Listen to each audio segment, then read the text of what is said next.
चलें मजीद एमसीक्यूज को डिस्कस करते हैं फ्रॉम इक्विलिब्रियम।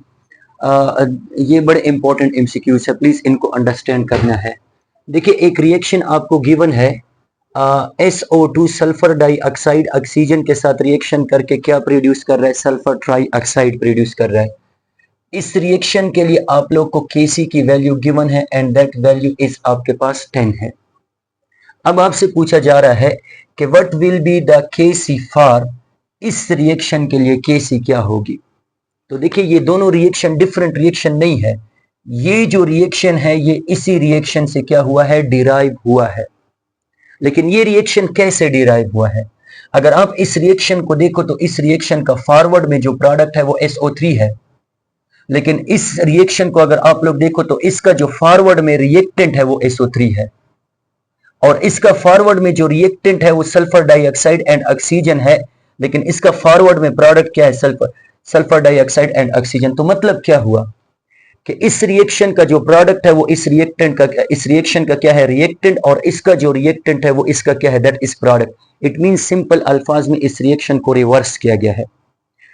तो जब भी आप एक रिएक्शन को क्या करेंगे, रिवर्स करेंगे, तो अब क्या करोगे, पहले के मुकाबले में Kc अब इसका क्या हो जाएगा, रेसिप्रोकल बन जाएगा। लेट सपोज Kc आप लोग के पास पहले 10 है, तो इस रिएक्शन को मैंने रिवर्स कर लिया, तो अब इसके लिए जो Kc की वैल्यू होगी वो 1/10 होगी। लेकिन वेट मजीद और करें, अगर आप इस रिएक्शन के कोएफिशिएंट को देखें तो इसका जो कोएफिशिएंट आ रहा है या कोएफिशिएंट आ रहा है वो 2 है, और इसका कोएफिशिएंट क्या आ रहा है, दैट इज 4 आ रहा है। और दूसरा अगर आप सल्फर डाइऑक्साइड का कोएफिशिएंट देखें तो 2 है, यहां पे 4 आ रहा है, यहां पे 1 है और यहां पे 2 आ रहा है। इट मींस कि एक तो इस रिएक्शन को रिवर्स किया गया है, और दूसरा इस रिएक्शन को किसके साथ मल्टीप्लाई किया गया है, दैट इज 2 के साथ मल्टीप्लाई किया गया है। अगर आप इसको 2 से मल्टीप्लाई करो तो 2 मल्टीप्लाई बाय 2 से क्या जाएगा, 4, और यहां पे आप लोग के पास 4 और यहां पे आप लोग के पास 2। अब जिस भी नंबर से आप मल्टीप्लाई करोगे उस नंबर को आप कहां पे लेकर चले जाओगे, दैट इज अ पावर में लेकर चले जाओगे। So that will become equal to what आप लोग के पास सॉरी यहाँ पे 10 नहीं, आप किस नंबर से मल्टीप्लाई कर रहे हो, दैट इज 2 से मल्टीप्लाई कर रहे हो, तो आप लोग के पास पावर कहां पे, जिस नंबर से मल्टीप्लाई करोगे उस नंबर को आप किस में ले जाओगे, दैट इज अ पावर में ले जाओगे। अच्छा लेट सपोज इसके लिए मैं आपको कहता हूं कि let suppose the Kc is equal to 6 इस रिएक्शन के लिए। So what will be the Kc for this reaction. तो सबसे पहला इसको आप रिवर्स कर ले 1/6, और दूसरा आप इसका क्या ले लें, दैट इज 2 से मल्टीप्लाई किया गया है, सो दैट इज 1/36 जो है वो आप लोग के पास आ जाएगा। तो प्लीज इन पॉइंट्स को आप लोगों ने याद रखना है।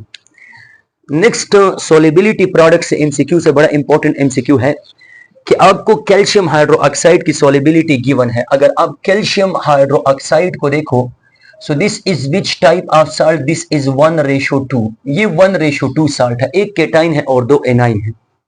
तो इसकी सोलिबिलिटी आप लोग को गिवन है, and let suppose the solubility is आप लोग के पास 1.5 है ग्राम पर, दैट इज अ मोल।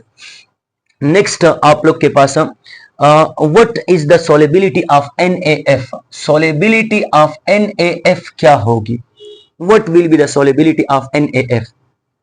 तो अगर आप देखो ये दोनों डिफरेंट कंपाउंड है, हमें calcium that is calcium hydroxide की सोलिबिलिटी गिवन है और NaF की सोलिबिलिटी मांगी जा रही है, तो कैसे हम फाइंड करें।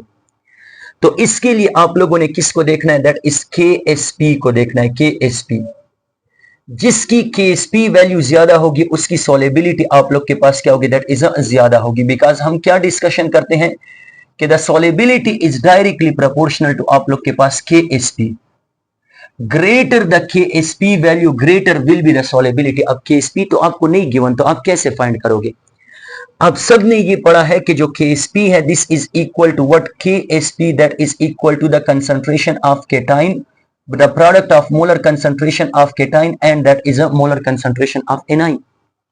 तो अगर आप लोग देखो इस केस में एक केटाइन है और 2 क्या है, दैट इज एनाइन है, और इस केस में एक केटाइन है और एक क्या है, दैट इज अ एनाइन है।